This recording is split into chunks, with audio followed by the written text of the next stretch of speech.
पूछता। अगर सबसे ज्यादा कुछ बुरा है तो इस दुनिया में बुढ़ापो है। बुढ़ापे में कोई किसी की वैल्यू नहीं करता। घर चाहे कितना बढ़िया बनवा लो, नीचे पत्थर ऊपर बढ़िया बढ़िया कलर करवा लो, एयर कंडीशनर लगवा लो, लेकिन ध्यान रखना दो चीज निकले घर में जगह ना रहते। एक रोटी के लिए और एक बड़े बूढ़े के लिए। चूंकि रोटी हुई तो घर कार हो जाएगा, और रोटी हुई तो घर कार हो जाएगा, बड़ो बूढ़ो रहेगा तो घर को बिगाड़ देगो। खांसी खुल्ला आई तो समस्या हो गई। तसे बड़े बूढ़े को झोपड़ी में रहना और रोटी को छत के जीना पे लटकनो है सुनी पे। खाऊ अच्छे अच्छे घर में चले जा। बुढ़ापा आगो, इतना बुढ़ापा आया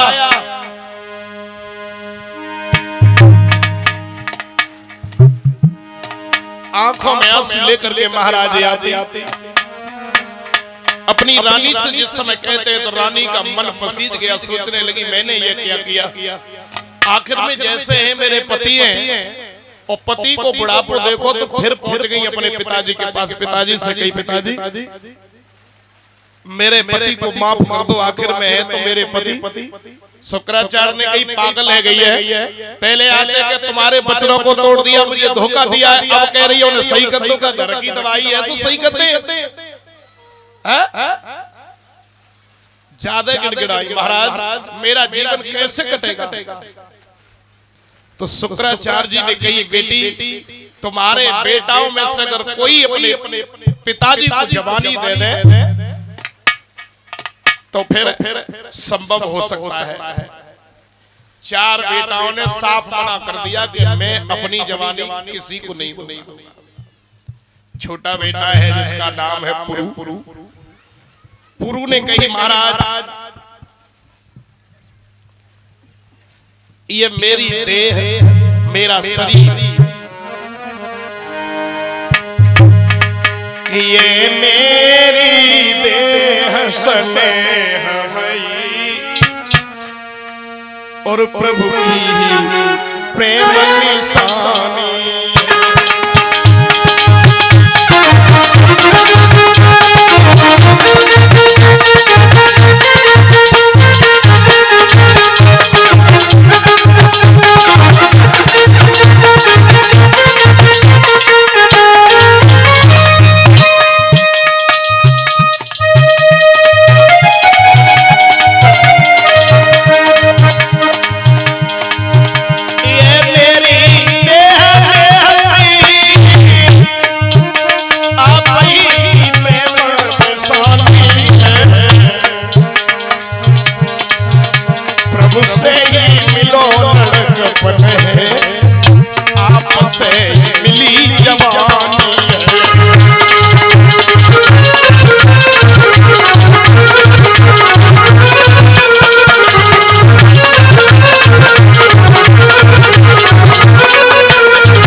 पुरु ने अपनी जवानी महाराज आदि को दी।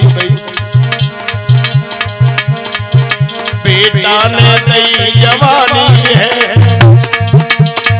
खुश है मैया बाबा है तब बने उनके कारा।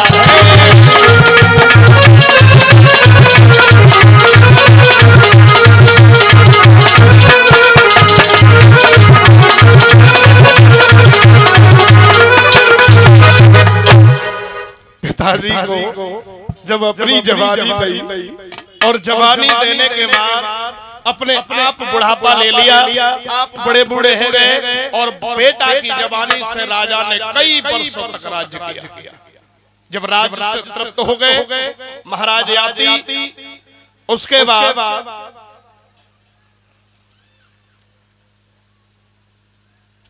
अपने बेटाओं को राजा बनाने के बाद में, राज्य के भाग होने के बाद में याति दोनों रानियों को लेकर के जंगल में चले गए। कथा के प्रेमियों,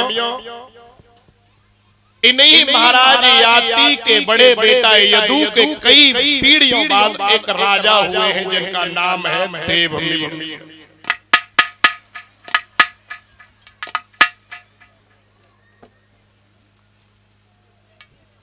इनके घर में दो पत्नियां हैं, इनके घर में दो पत्नी, उनके एक अरण्य हुए और एक प्रजन्य नाम के दोनों पत्नियों के बेटा हुए। एक बेटी के घर में जो वंश चला, उनके नवनंद इत्यादि बेटा हुए और दूसरी बेटी के जो दूसरी पत्नी है उसके घर में महाराज सूरसेन का वंश चला। ये सूरसेन वसुदेव के पिता है, इनका राज्य बटेश्वर में हुआ। बटेश्वर के राजा है महाराज सूरसेन। कथा में प्रवेश करने से पहले सब लोग मिलकर के